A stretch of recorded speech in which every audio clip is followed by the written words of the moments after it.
নাগরিক কমিটি নাগরিকদের যে স্বাভাবিক যে অধিকার সেই অধিকারের কথা না বলে নাগরিক কমিটি অপ্রাসঙ্গিক আলাপ আলোচনাতে ব্যস্ত। নাগরিক কমিটির আহ্বায়ক থেকে শুরু করে কিছু কিছু নাগরিক কমিটির সদস্যদের নাগরিক জ্ঞানের স্বল্পতা আছে বলে আমাদের মনে হচ্ছে। নাগরিক কমিটির যে প্রয়াস থাকা উচিত ছিল সেই প্রয়াস থেকে অনেক দূর পিছিয়ে গিয়ে নাগরিক কমিটি নাগরিকদের ভোটাধিকারের বিষয়ে তাদের কোনো রকম মনোযোগ আমরা দেখছি না। আমরা এই গণ অভ্যুত্থান পরবর্তী সময়ে যে নাগরিক কমিটির বিভিন্ন কার্যক্রম আমরা গভীরভাবে আসলে পর্যালোচনা করছি।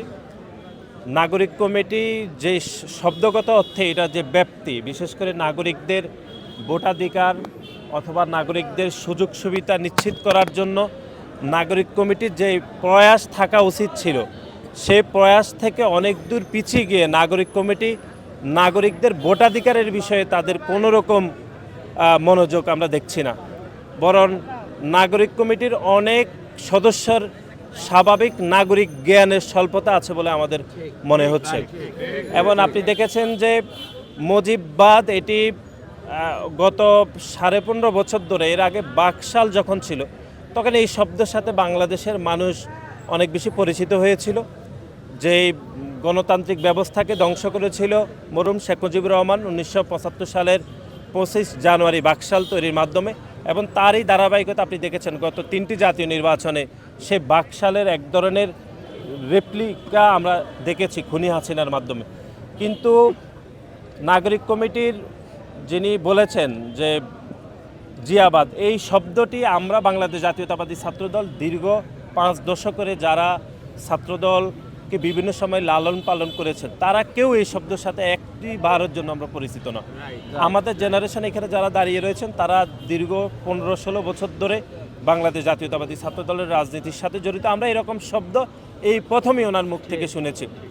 বাংলাদেশ জাতীয়তাবাদী ছাত্রদল মনে করে বাংলাদেশ জাতীয়তাবাদী দল বিএনপির যে বহুদলীয় গণতন্ত্রের ভিত্তি এবং শহীদ প্রেসিডেন্ট জিয়াউর রহমানের যে পররাষ্ট্রনীতি, যে মুক্তবাজার অর্থনীতির যে ধারণা, সেটির উপর দাঁড়িয়ে রয়েছে আজকের বাংলাদেশের শক্তিশালী অর্থনীতি, তারপরে রাজনীতি, পররাষ্ট্রনীতি।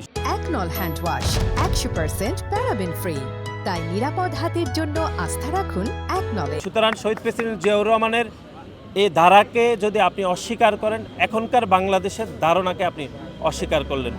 সুতরাং নাগরিক কমিটি নাগরিকদের যে স্বাভাবিক যে অধিকার সেই অধিকারের কথা না বলে নাগরিক কমিটি অপ্রাসঙ্গিক আলাপ আলোচনাতে ব্যস্ত, এবং নাগরিকদের ভোটাধিকার নাগরিকদের অধিকারের বিষয়ে তাদের ন্যূনতম কোনো মনোযোগ আছে বলে আমাদের মনে হচ্ছে না। একদম সামগ্রিকভাবে যদি বলি, নাগরিক কমিটির আহ্বায়ক থেকে শুরু করে কিছু কিছু নাগরিক কমিটির সদস্যদের নাগরিক জ্ঞানের স্বল্পতা আছে বলে আমাদের মনে হচ্ছে।